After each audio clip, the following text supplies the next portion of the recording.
Okay, we still have some more things to learn about the jhana factors. Now there are 5 jhana factors.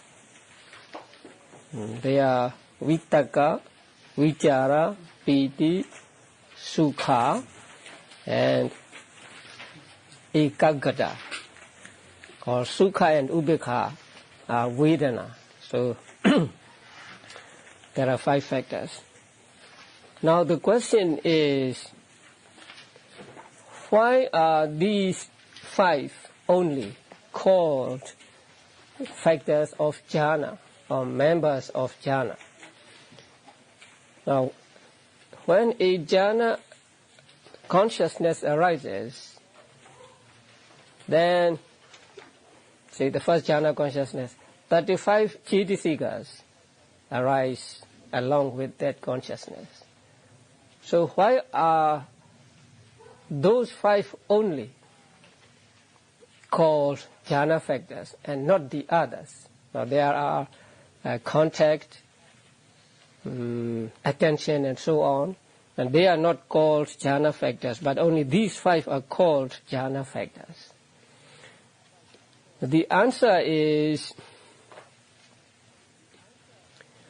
because they alone possess the ability to contemplate or to examine the object closely, and also because they are the opposites, direct opposites of the 5 mental hindrances. So for these 2 reasons, only these 5 are called jhana factors. Now vitakka, it takes the mind onto the object. It puts the mind onto the object. And then vichara keeps the mind anchored there. And piti just refreshes the mind, and sukha intensifies it.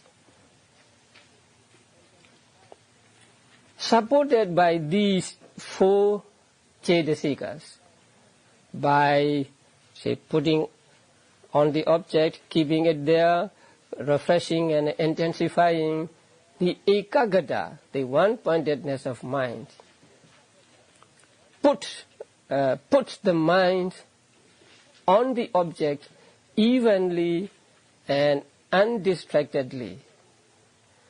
And ekaggata can do this function properly only when it is supported by the other 4, vitakka, vichara, piti and sukha. And when ekaggata puts the mind on the object, it puts evenly. That means it makes the mental faculties work in harmony, one not exceeding the other. And also when it puts the mind on the object, it does not let it to be distracted to other objects. So it is actually the ekaggata which is most important among these 5 factors, but it cannot do its function properly if it is not supported by the other 4. So these all 5 possess the ability to deal with the object closely, to examine, or we should say, to contemplate the object closely, or to examine the object closely. So that is why they alone are called jhana factors, and not the other cetasikas that go along with the jhana consciousness. So this is one question. The other question is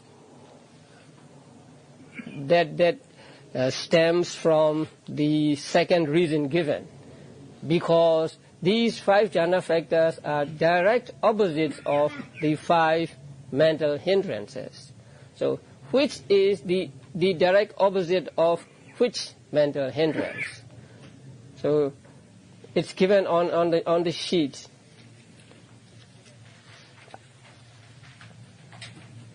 The first part is factors in jhanas, and the second opposite of jhana factors.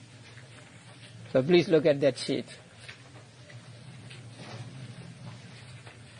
On the sheet you will see opposites of jhana factors. Jhana factors and corresponding hindrances, they inhibit. Now, vitaka is the opposite of tina and medha, or sloth and torpor. Now, vitaka takes you to the object. And when there is vitaka, there is a kind of mental activity.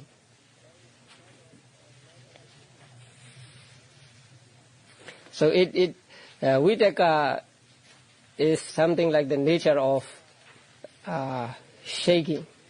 So when there is vitaka, tina and medha cannot overwhelm the mind. That is why sometimes we say, oh, I cannot go to sleep because I have a lot of vitaka.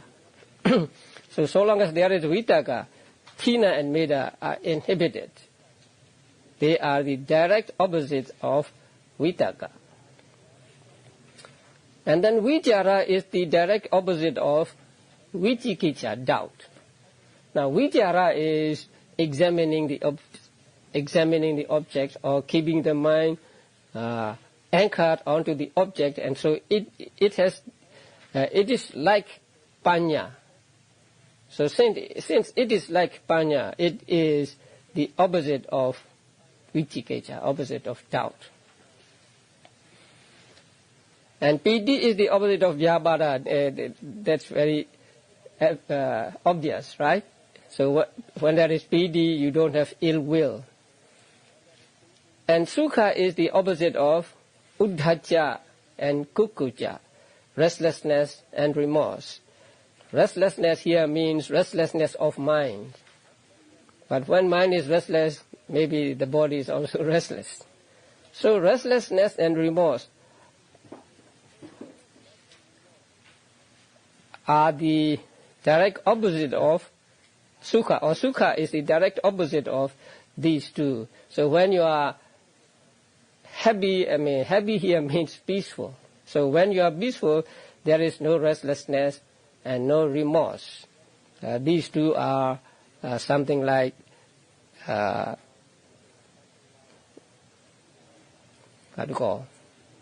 making mind agitated.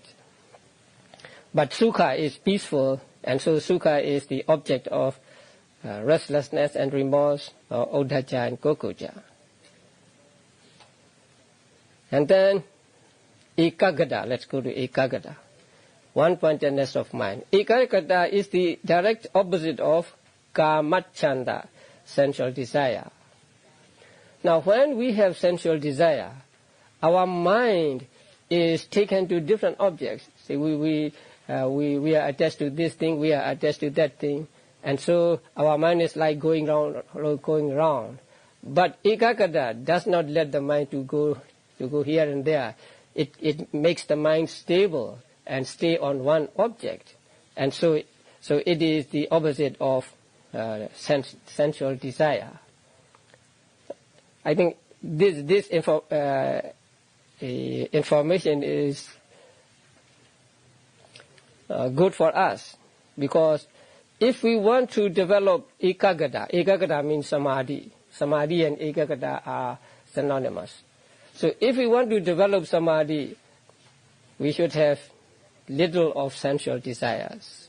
So long as we have so much sensual desire, we cannot hope to get samadhi, concentration, or ekaggata, because our minds will be always attracted to different objects. So long as mind is going to different objects, mind cannot get rest, mind cannot be still, and so we cannot get concentration.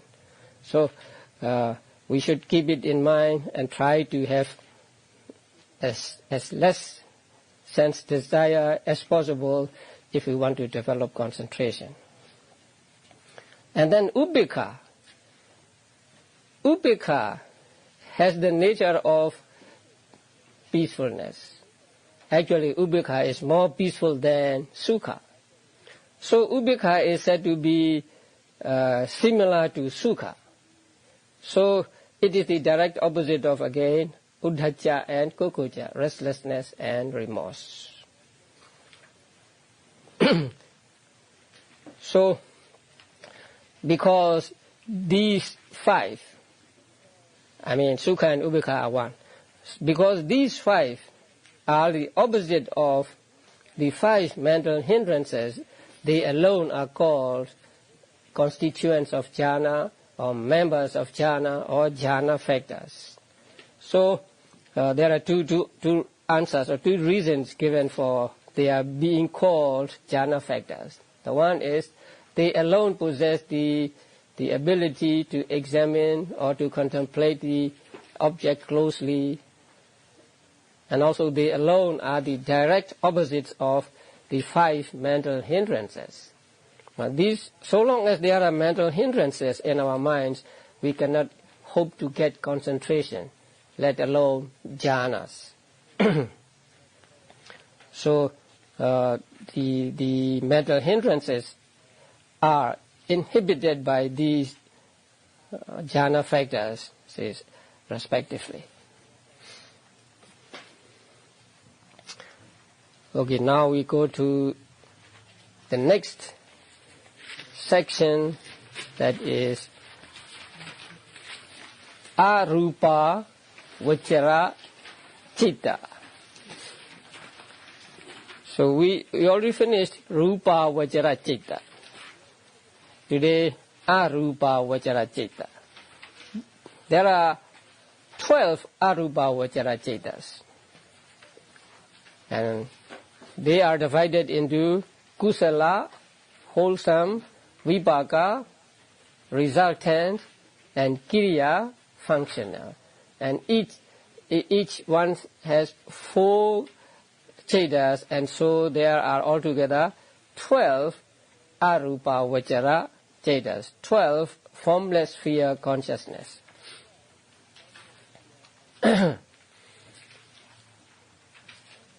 What is the meaning of arupa vachara? Now, that which mostly moves about or roams in the 4 formless realms,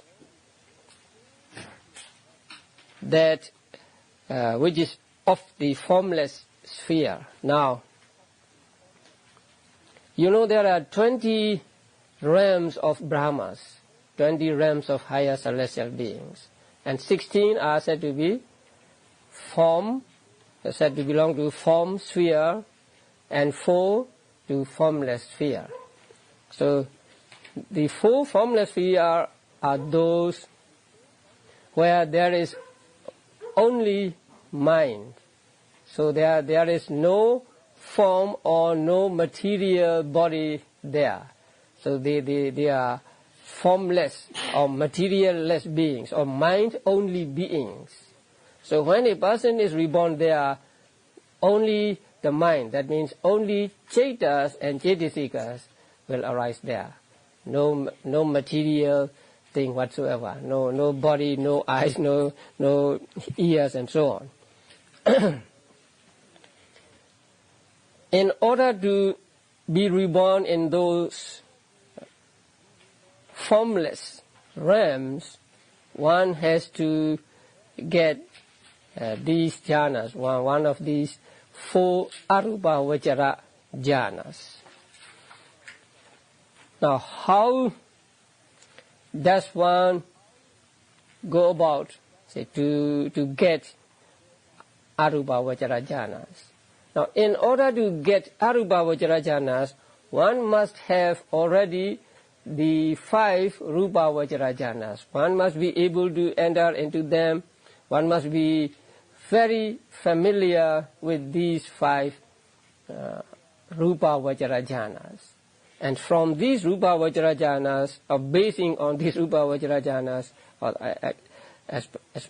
especially the 5th, the yogi, the meditator will go on to arupa vajra. Now, these jhanas are called mundane jhanas. So they can be attained even when there are no Buddhas. So they can be attained by people who are not Buddhists also. Many Hindus, according to our books, many people who are not Buddhists also get these jhanas. Now, there are people who find fault with the physical body. They think that we suffer because we have this physical body. Because we have this physical body, we have lots of ailments, diseases, aches, pains, and so on.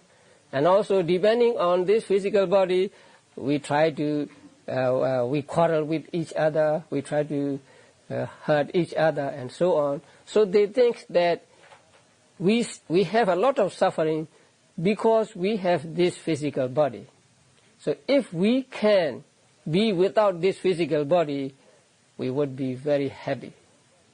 So they find fault with physical body of material things, and so they try to eliminate or get rid of this physical thing, physical body.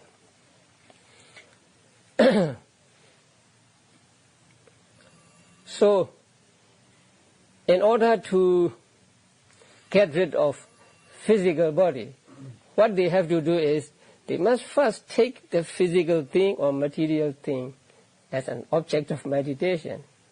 Then they will proceed.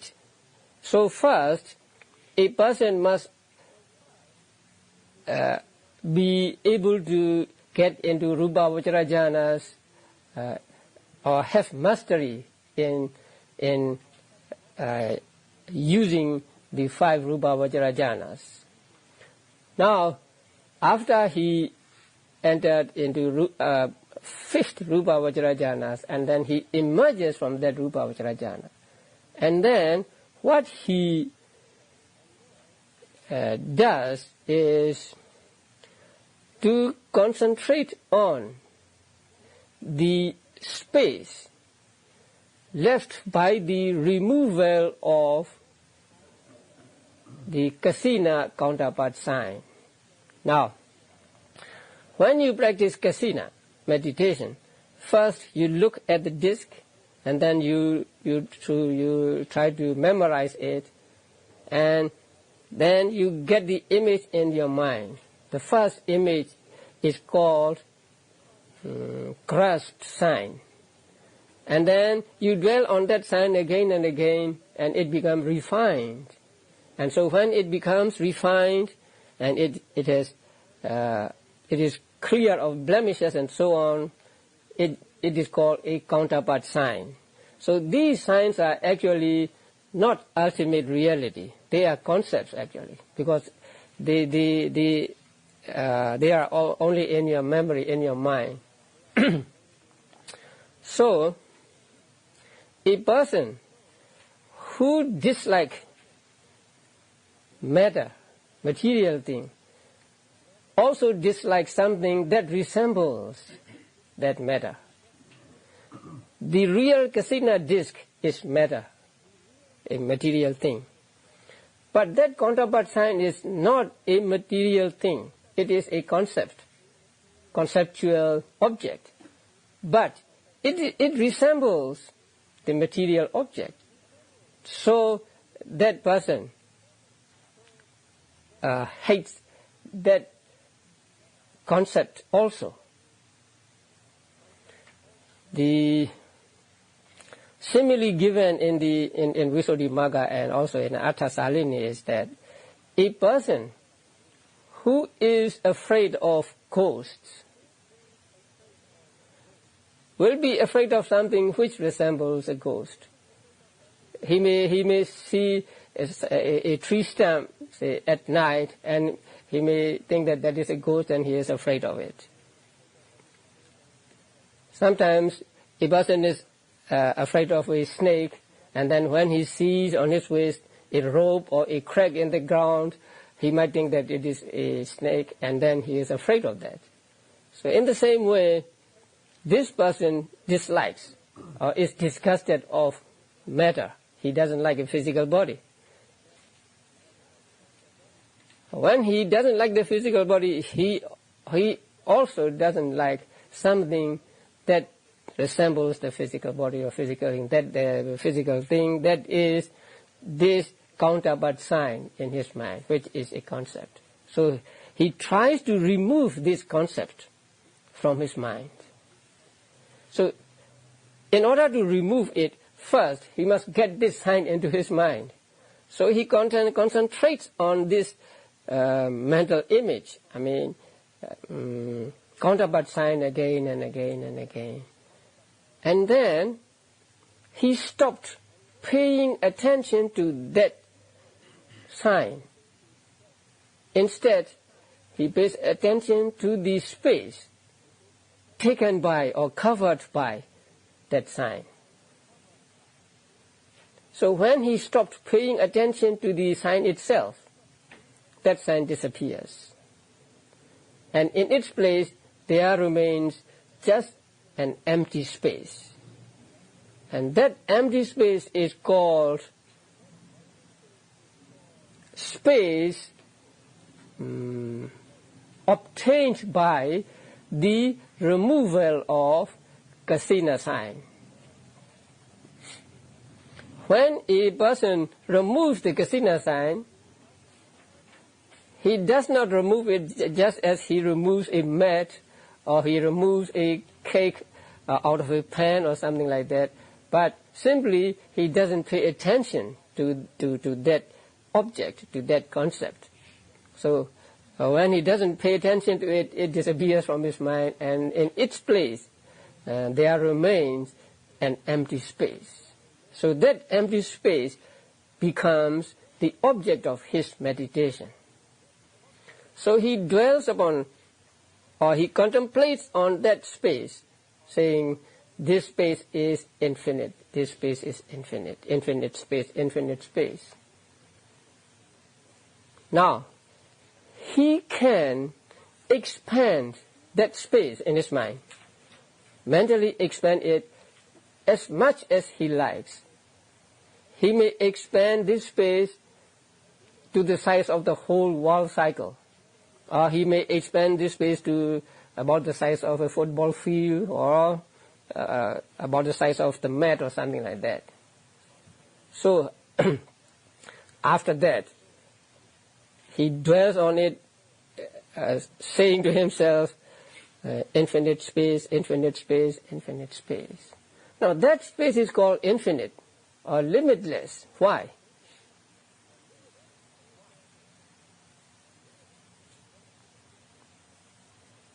That space is left when the kasina sign is removed, right? So there must be some limit to it, right?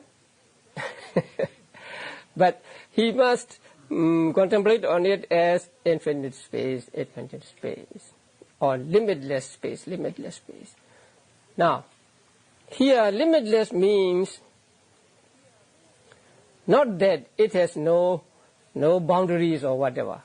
But since it is a concept, since it is not an ultimate reality, it has no beginning, so it has no end.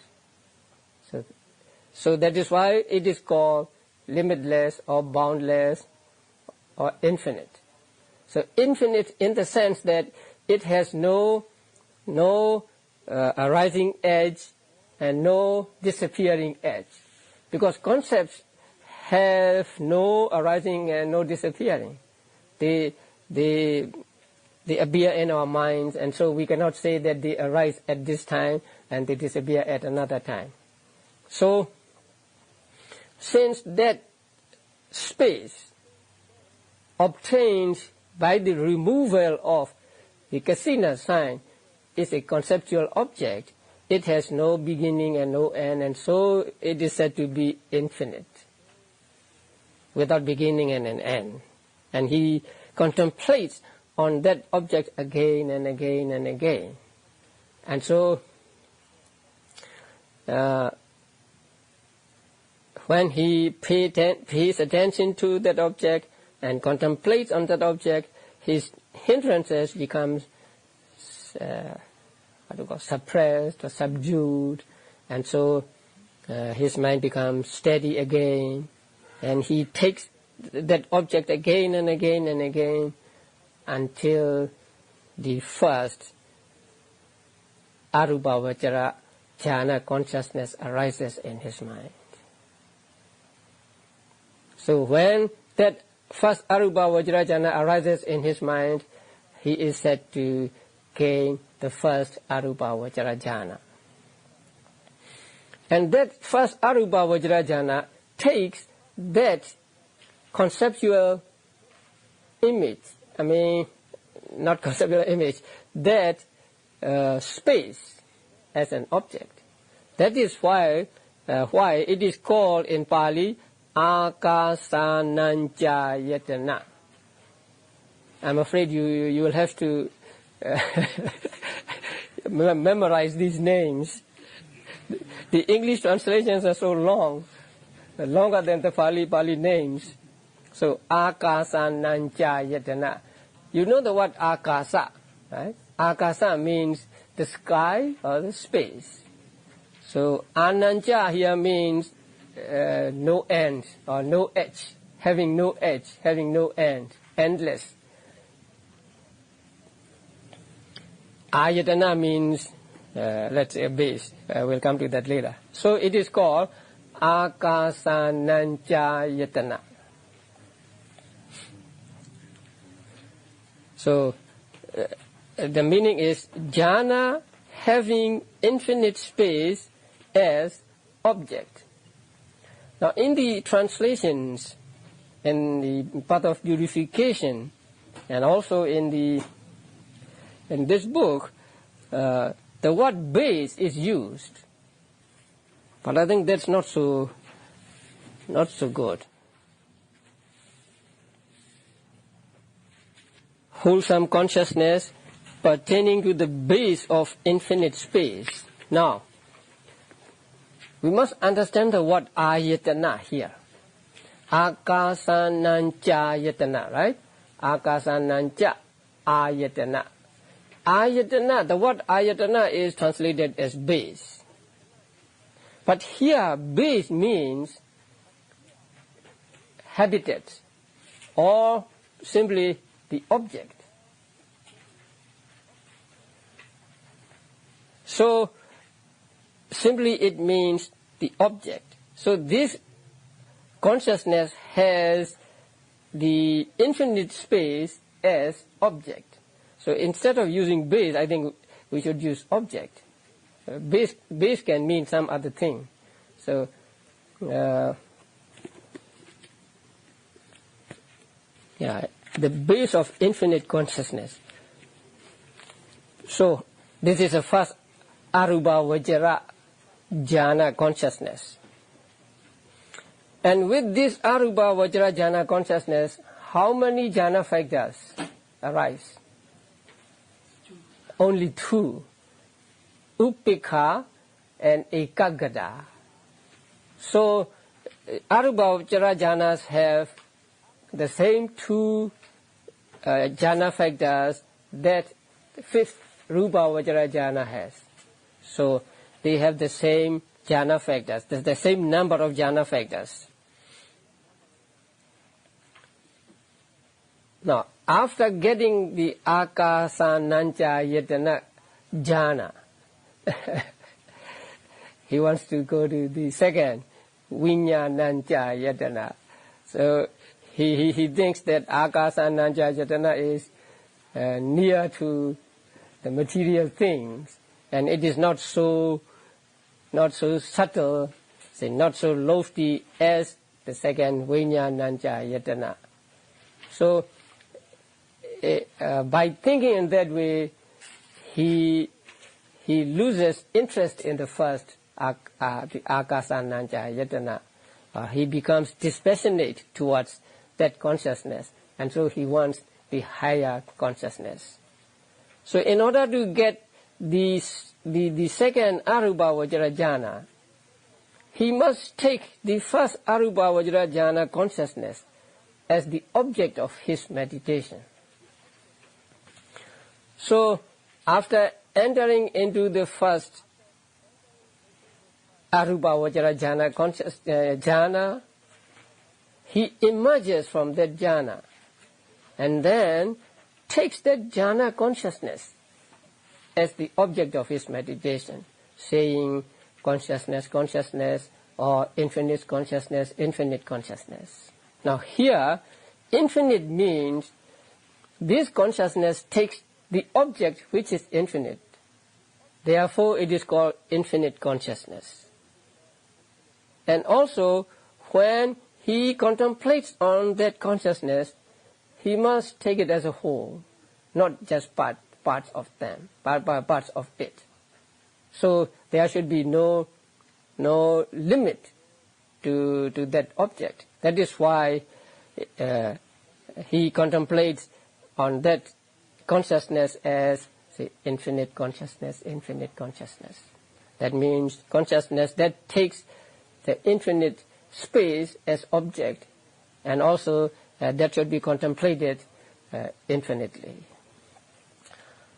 So he contemplates on that in consciousness, consciousness, or infinite consciousness, infinite consciousness, and then the mental hindrances are subdued, his mind becomes concentrated, and then the second Arupa Vajra jhana consciousness arises in him.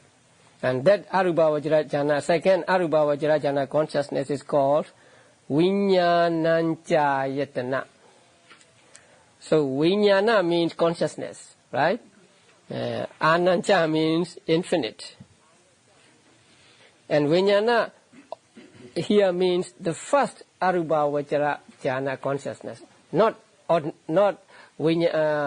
consciousness in general, but that particular consciousness which is the first Arupa Vajra jhana consciousness.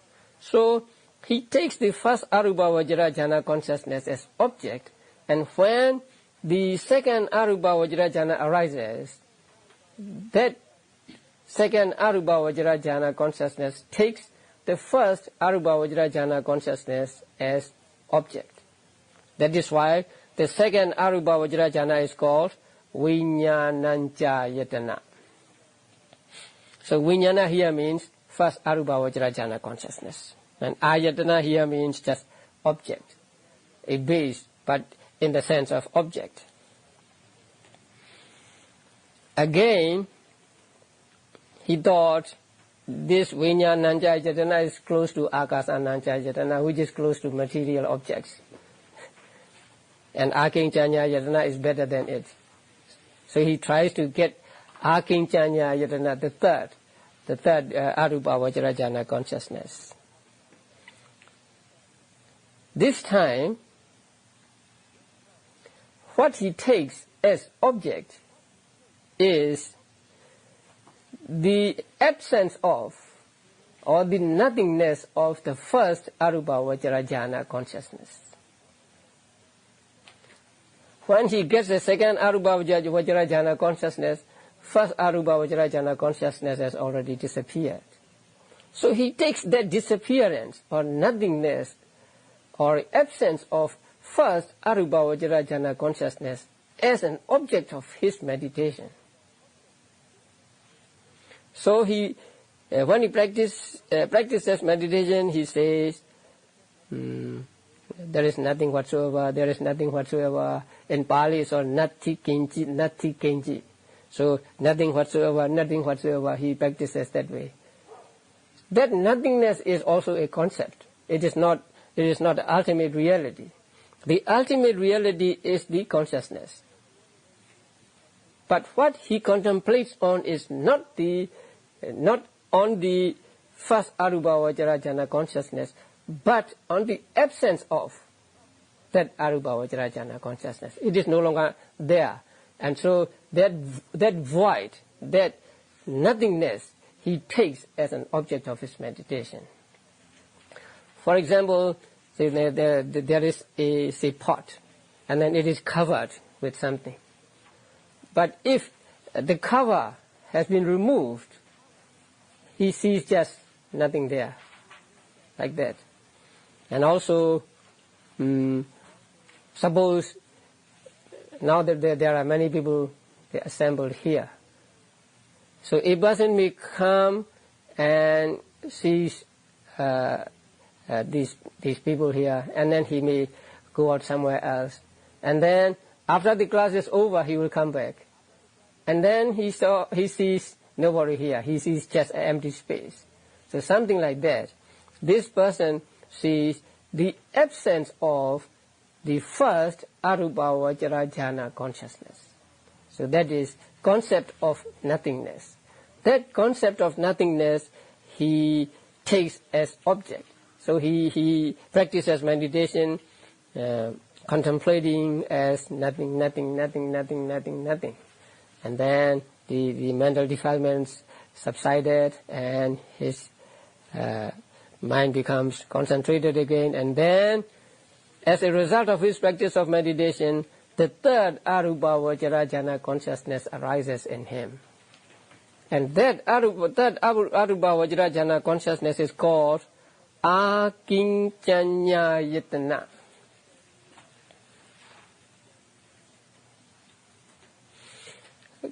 Kincha means something. A here means not. So not something. So that is absence. And ayatana here, the same, object. So the third arupa vajra jhana consciousness takes what as object? Nothingness of first arupa vajra jhana consciousness. Right. So that is akinchanya yatana.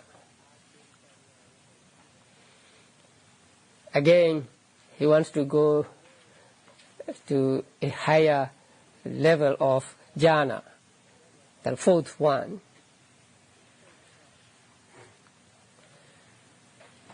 When he practices meditation in order to reach the fourth arupa vajra jhana consciousness or arupa vajra jhana, he takes the third arupa vajra jhana consciousness as object.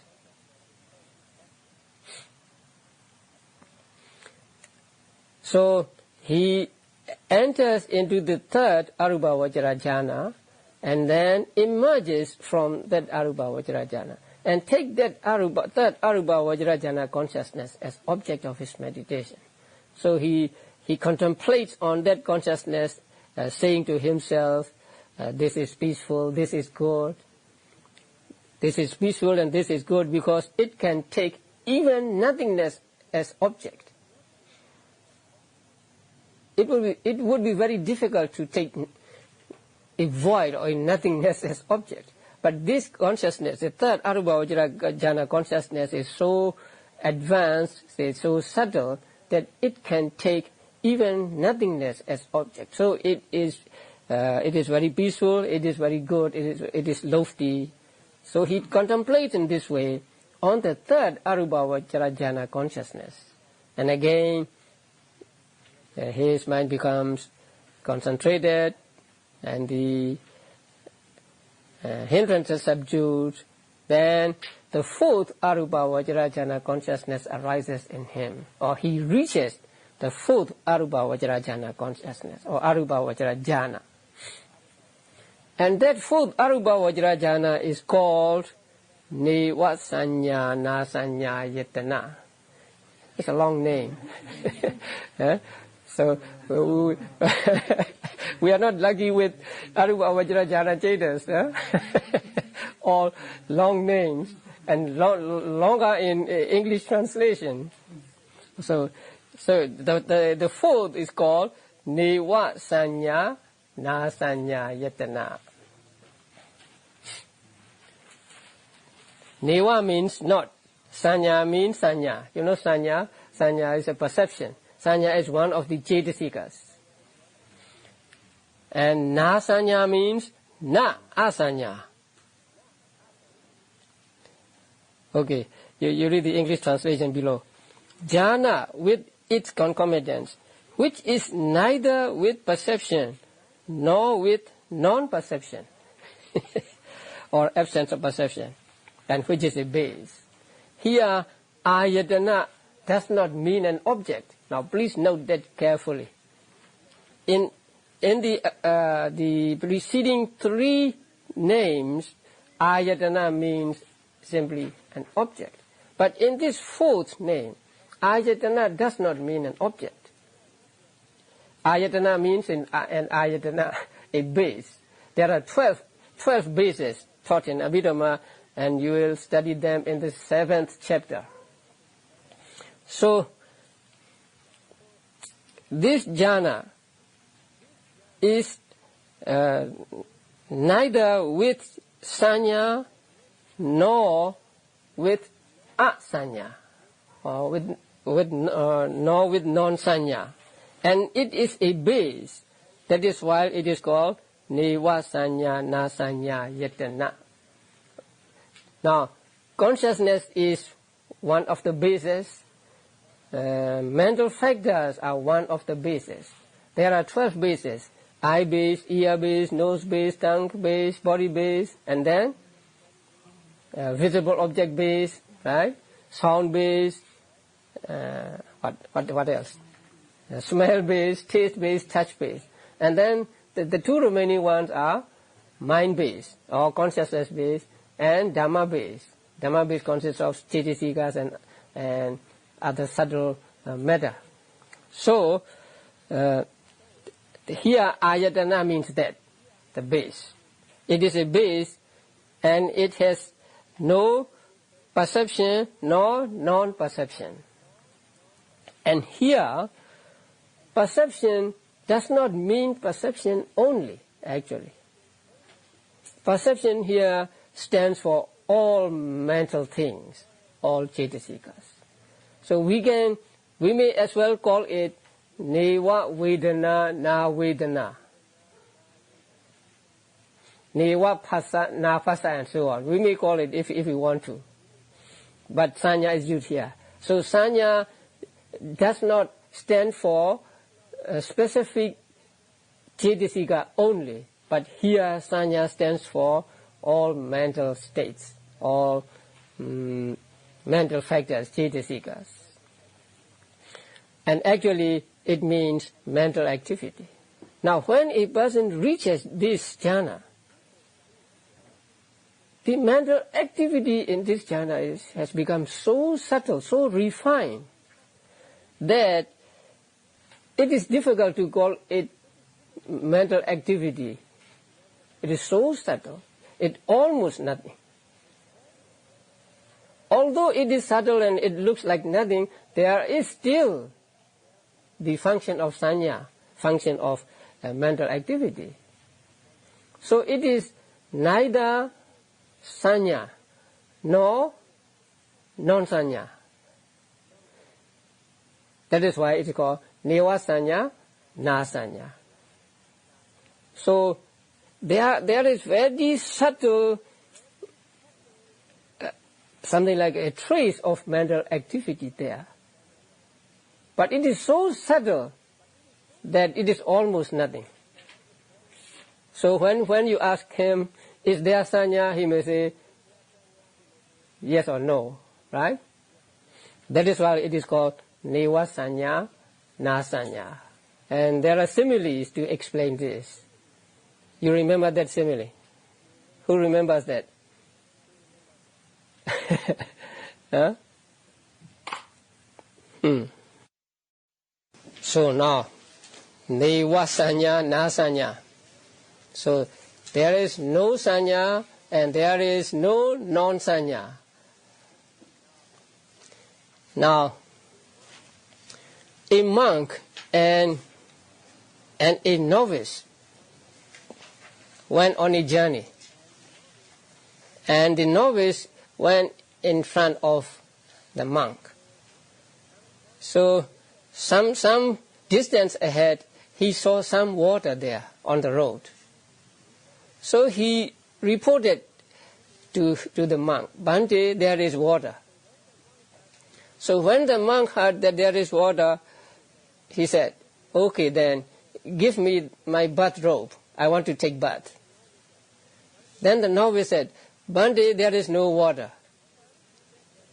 First he said there is water, because there is little water, enough to wet the sandals and so on. And then he said there is no water, because there is not enough water for taking bath. So in the same way, is there sanya here? Yes, there is. No, there is no sanya. But there is just a very subtle form of sanya here. And so it is called neva sanya, na sanya. It cannot be called sanya, and it cannot be called asanya. So it is called neva sanya, na sanya. There is another simile, and that is, there is a little residue of oil in the bowl of a monk. So the monk said, there is oil in the bowl. Then the other monk said, "Give me that oil. I want to use it for putting in my nose." Then the other monk said, "There is no oil in the bowl." So there is not enough oil to be used as some kind of medicine for the nose. But there is some oil in the bowl. And so he said, there is oil and there is no oil. So in the same way, there is sanya and there is no sanya. Now, it is explained in the commentaries that here sanya cannot function, cannot do its function properly or fully. It's so subtle that it cannot function fully. Now, here there are two kinds of functions of sanya. One is just the perceiving the object, that is making marks of the object. And the other is to serve as an object of vipassana meditation, so that a yogi can get dispassion towards the object. That is more important. And that is what is called a full sanya function. When you practice vipassana meditation, and if you have got all these jhanas, you can take those jhanas as the object of vipassana meditation. You can contemplate on them and try to see them as impermanent and so on. But sanya here, not only sanya, any mental state here, but let's say sanya. Sanya here is so subtle that it cannot serve as the object of vipassana meditation. That means you cannot practice vipassana meditation on sanya in this jhana. You can take sanya in other jhanas as an object of vipassana meditation, and you will really see its impermanent and so on, and you will get dispassion towards sanya. But here, it is very difficult. So it is almost impossible, say, to take sanya as object here. Even the Venerable Sariputta cannot take this sanya as an object of meditation. But if you have the experience of contemplating on these mental factors, when you practice vipassana, if you have a lot of experience, then like Sariputta, you may be able to take them as object, but not one by one, but take the whole. That means the whole jhana and its concomitants. So you may take the whole of them and then contemplate on them as, say, impermanent and so on. But even the Venerable Sariputta cannot take the concomitants one by one and contemplate on each one, or practice vipassana meditation on each one and try to see impermanence and so on.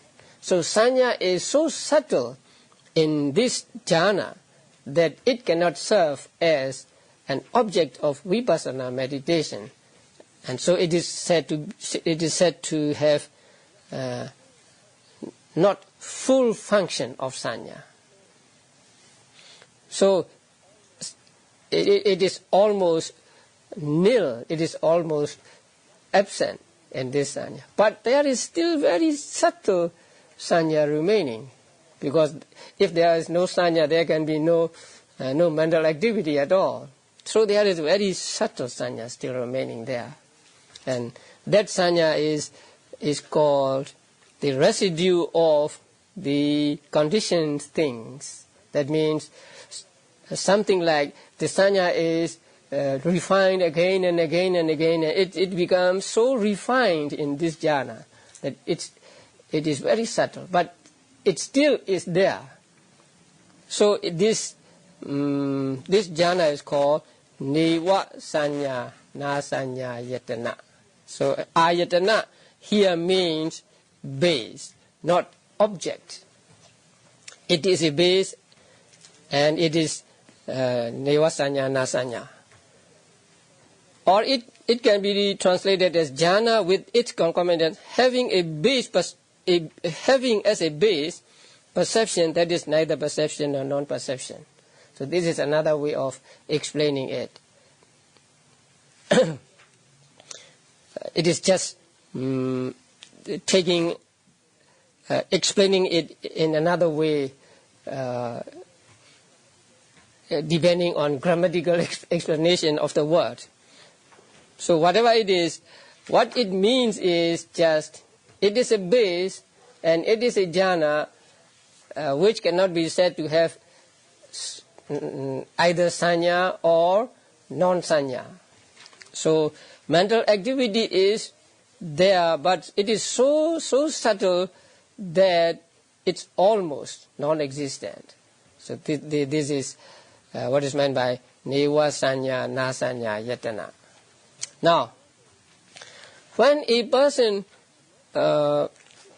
meditates to reach the fourth Arupa Vajrajana, he takes the third Arupa Vajrajana as object, right?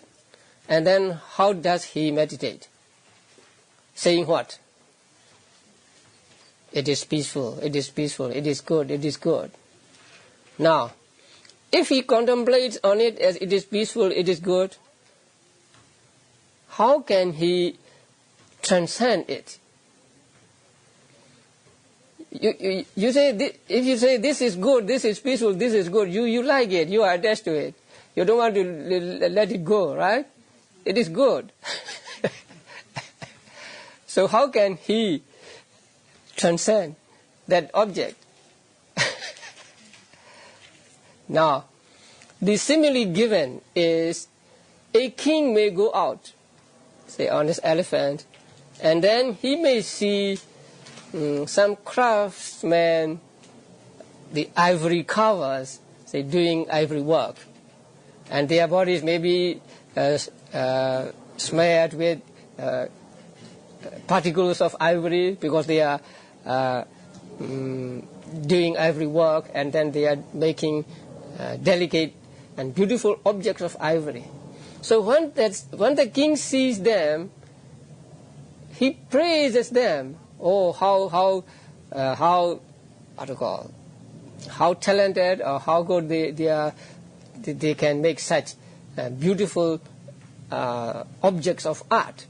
But although he praises those ivory carvers, he does not want himself to become an ivory carver, right? He praises them. Oh, they are fine people. They are talented people or something like that. But he will not leave his regency, kingship, and then want to become an ivory carver himself.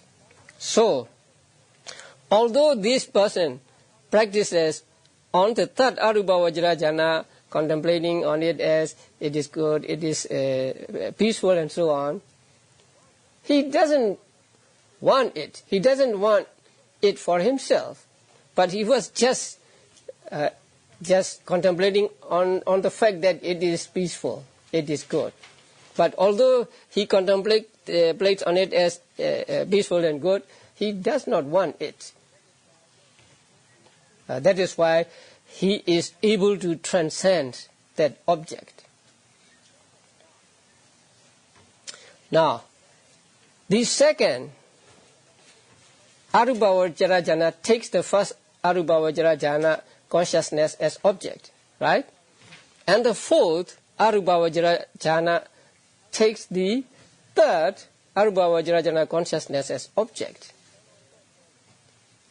And I said that although they take them as object, they do not want them, right? If they want them, they will not get over those objects, and they will not get the second jhana or the fourth jhana. So why? How do you explain that? There are lots of similes given in the commentaries. So you are serving a king, and that king may be cruel, or he may do something which you don't like. So although you dislike the king, you have to serve him because you have no other livelihood. So since you have no other livelihood, you have to put up with the king and still serve him or still attend to him. So in the same way, although the yogi does not want the first Arubhavajara jhana and third Arubhavajara jhana, he has to take them as object because there is no other object to take. That is why he is able to transcend these objects and reach the higher stages of jhanas. So now these are the four Arubhavajara jhana consciousnesses. So the first is called what? Akasananchayatana. The second, Vinyananchayatana. The third, Akinchanyayatana. The fourth, Neva Sanyana Sanyayatana. So in English, I don't know how to say in English. So just to remind you, I put just infinite space, infinite consciousness, absence of consciousness, and neither perception nor non-perception. So you see that in order to get the Arubhavajara jhanas, you have to overcome or you have to surmount the objects, right? So Arubhavajara jhanas are different from Rubhavajara jhanas in that they have to surmount the object. That means they have to something like eliminate the object in order to get the higher jhanas. Not like Rubhavajara jhanas. Do you know the difference? Do you see the difference between Rubhavajara jhanas and Arubhavajara jhanas? In Rubhavajara jhanas, in order to get a higher jhana, what must you do? You do not do away with the object, but you do away with the jhana factor, right? So you eliminate one factor after another, and you get the higher jhana. But in Arubhavajara jhanas, there are only two factors. You cannot eliminate them. So here, you get the Arubhavajara jhanas by surmounting, or by, let's say, eliminating the objects. So that is the difference. Rubhavajara jhanas are factor eliminating jhanas, right? Arubhavajara jhanas are object surmounting jhanas. That's a difference. Okay, later we will find out the jhanas, I mean objects that they take and the objects that they surmount. Let's go to Vibhaka now. The Vibhaka citas are identical with the wholesome Chetas. So they have the same name, Akasananja Yatana and so on. So if you get the first Arupa Vajra jhana or Akasananja Yatana jhana and you die with this jhana intact, and you will be reborn in the realm of Akasananja Yatana Brahmas. And there you will have no physical body, just Cheta and Chetasikas functioning there. And the first Cheta that arises in that realm will be the first Arupa Vajra jhana, resultant consciousness. And if you get second Arupa Vajra jhana here, and then when you are reborn in the Arupa Vajra realm, then the first consciousness there will be the Vijnananja Yatana resultant consciousness. The same with the third and the fourth. So the four Arupa Vajra Vipaka consciousness, the four resultant formless sphere consciousness, arise only in the Arupa Vajra realm. They will not arise in human beings or in devas or even in Rupa Vajra Brahmas. They will arise only in the Arupa Vajra Brahmas. And then Arupa Vajra Kiriya function. That you know, right? Yeah, they belong to Arahants only. So after becoming an Arahant, you practice meditation and you get the Arupa Vajra jhanas, then your jhanas will be Kiriya, Arupa Vajra Kiriya. The same identical jhanas, Akasananja Yatana, Vijnananja Yatana, Akinchanya Yatana, and Nevasanya Nasanya Yatana. So altogether there are 12 Arupa Vajra Chetas. 4 Kusala, 4 Vipaka, and 4 Kiriya. Now what feeling are they associated with? Upekha only, right? Because there are only 2 jhana factors for all these 12 chetas. They are Upekha and Ekaggata. That is why they are said to belong to the 5th jhana. Sometimes we will say there are 23 5th jhana chetas. So that means 3. Are there 23? 15. 15 or 23? 23. That means you don't know yet, but 23, yes. But let's say 15. 3 Arupa, 5th jhana Rupa Vajra and 12 Arupa Vajra, right? 15. Now we'll see 15 becomes 23 when we come to Lokutra Chetas. So all Arupa Vajra Chetas are accompanied by Upekha. Oh, the chart is on your back now, right? So you see the Arupa Vajra Chetas all blue, right? Yeah.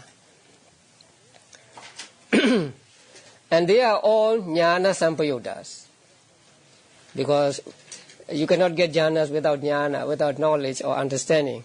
So they are all accompanied by knowledge or understanding. Now, there are 2 sets of objects to understand concerning these 4 Arupa Vajra jhana chetas. So you can see on the sheet as well as in the book. But let's see on the sheet. On page 10 of the sheet, bottom, Arupa Vajra jhanas and objects. So there are 2 kinds of objects here. Objects taken and objects surmounted. That means objects abandoned or something like that. Now, the first jhana takes infinite space, which was left after the removal of kasina sign, right?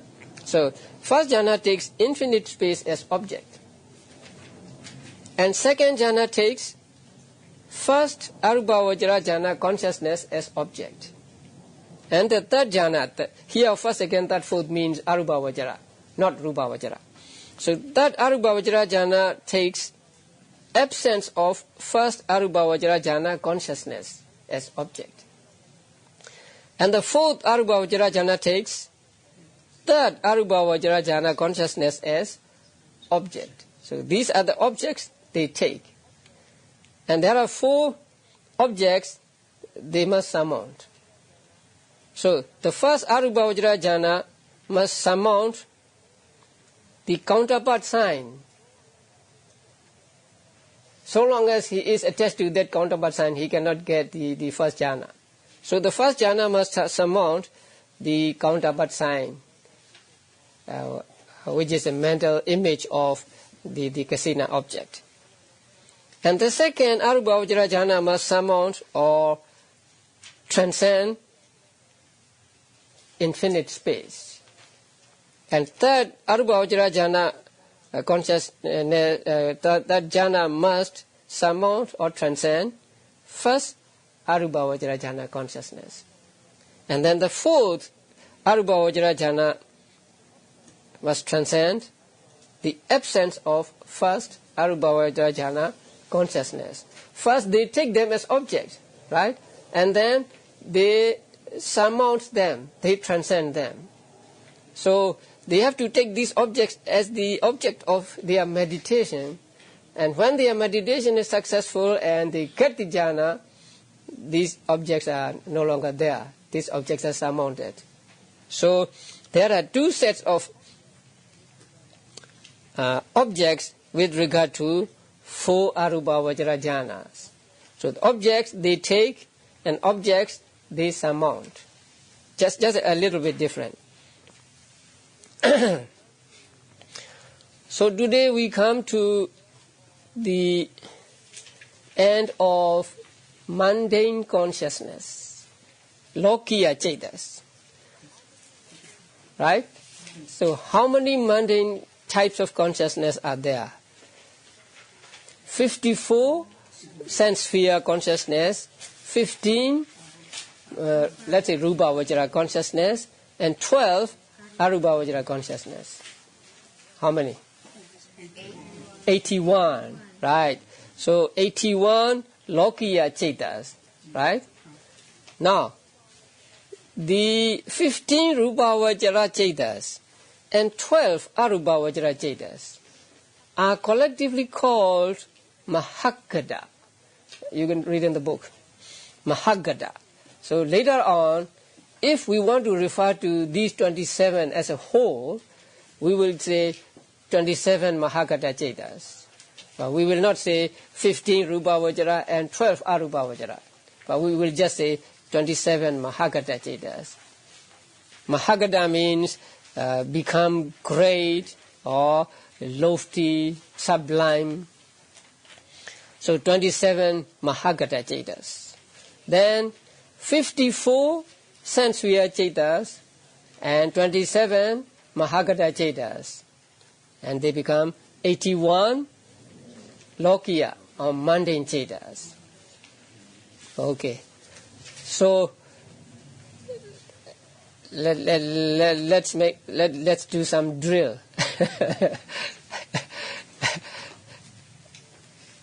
Okay. So there are how many lokiya cetas? 81 cetas. So how are they divided? Broadly divided, kama, sense sphere consciousness and mahagada consciousness, right? How many are sense sphere consciousness? 54. And how many mahagada? 27. And 54 kama vajra sense sphere consciousness, how are they divided?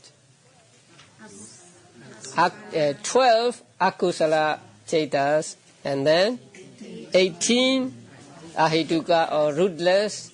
And 24, beautiful, right? Beautiful sense sphere consciousness. Yes. And how are the 15 rupa vajra chetas divided? Let's say first jhana, second jhana, and so on. So 3 first jhana, rupa vajra consciousness, 3 second jhana, third jhana, fourth jhana, and fifth jhana.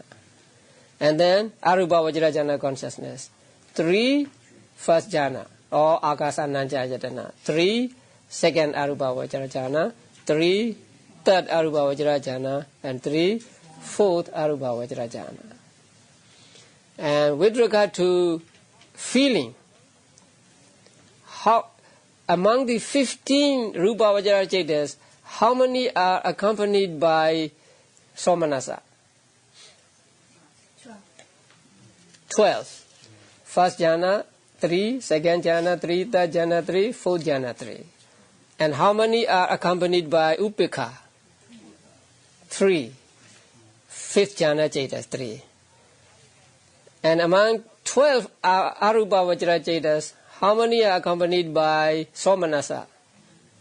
None. How many are accompanied by upekha? All 15. So among 27 mahagata chetas, how many are accompanied by somanasa? It's okay. You look back. 12. And how many are accompanied by upekha? 15. Right? 15. 3 fifth jhana rupa vajra chetas and 12 arupa vajra chetas. Yeah. So these are called mundane chetas. That means they belong to the three realms: kama vajra, rupa vajra, and arupa vajra. Later we'll go to, we'll transcend the loka and go to lokuttara chetas, but that will come later. So today we finished the 81 mundane consciousness.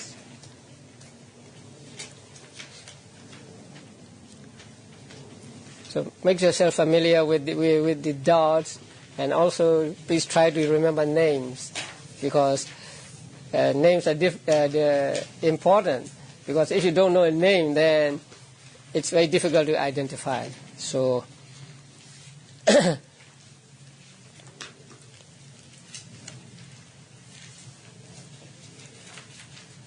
have you got familiar with the chart? Yes.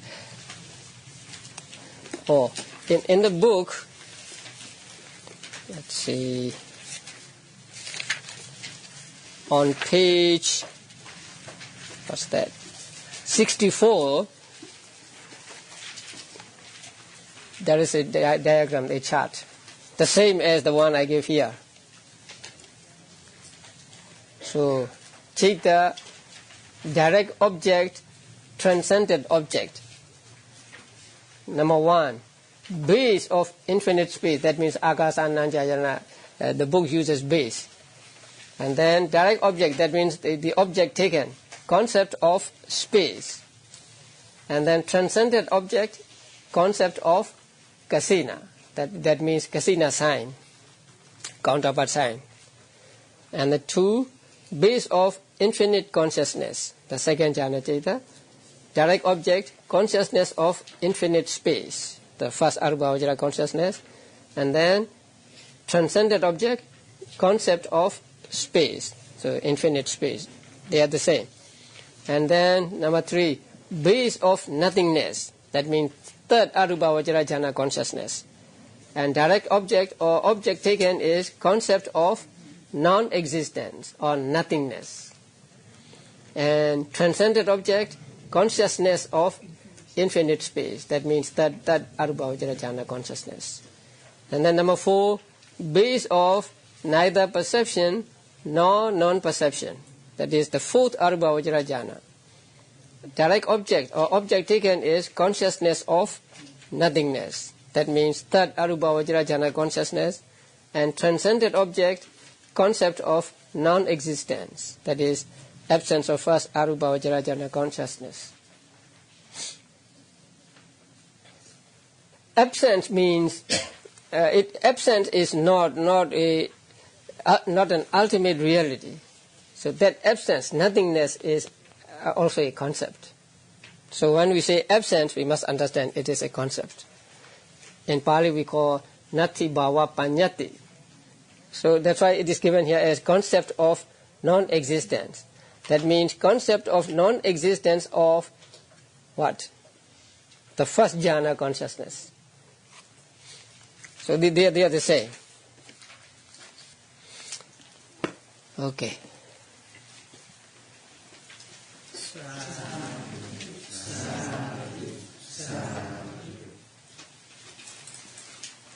Yeah, we have some time.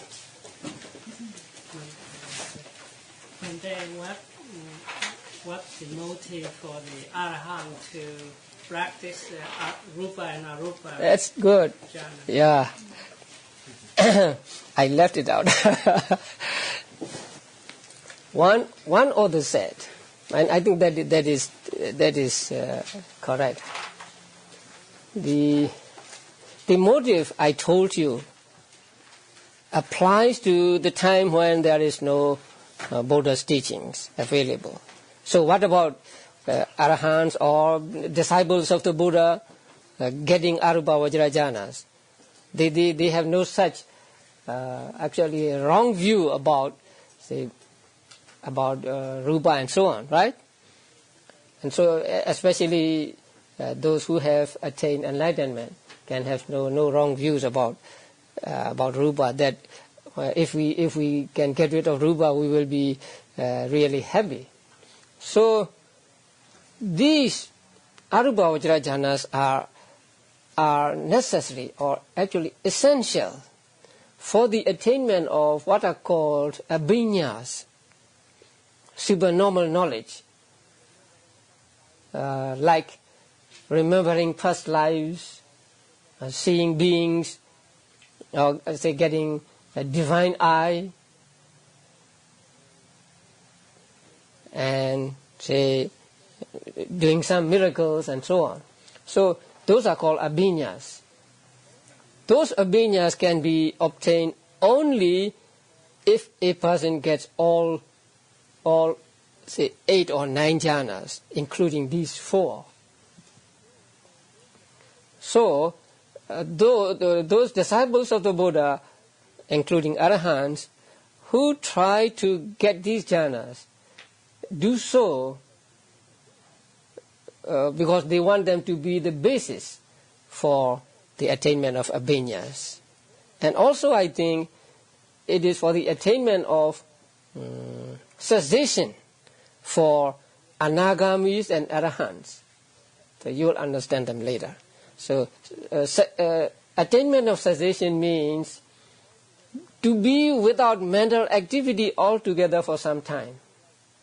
So during that time you will be like a statue. No mental activity. So mental activity is suspended for as long as you wish, for 7 days or shorter than 7 days. So in order to get into that attainment of cessation also, you need all 9 jhanas. So it is said that it is like nibbana itself. When you are in the attainment of cessation, that is, you temporarily go out of being actually. Your body just functions independent of your mind because your mental activity is suspended. So they experience a great happiness or peacefulness when mind is temporarily suspended. And so the anagamis and arahants wanted to enjoy that happiness by entering into the attainment of cessation.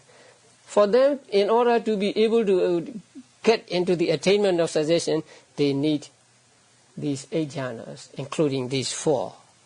So for the disciples of the Buddha, they try to get these jhanas so that they become the basis for the higher attainments. Not that they have the wrong notion that if they are without physical body, they will be really happy. That's a very good question.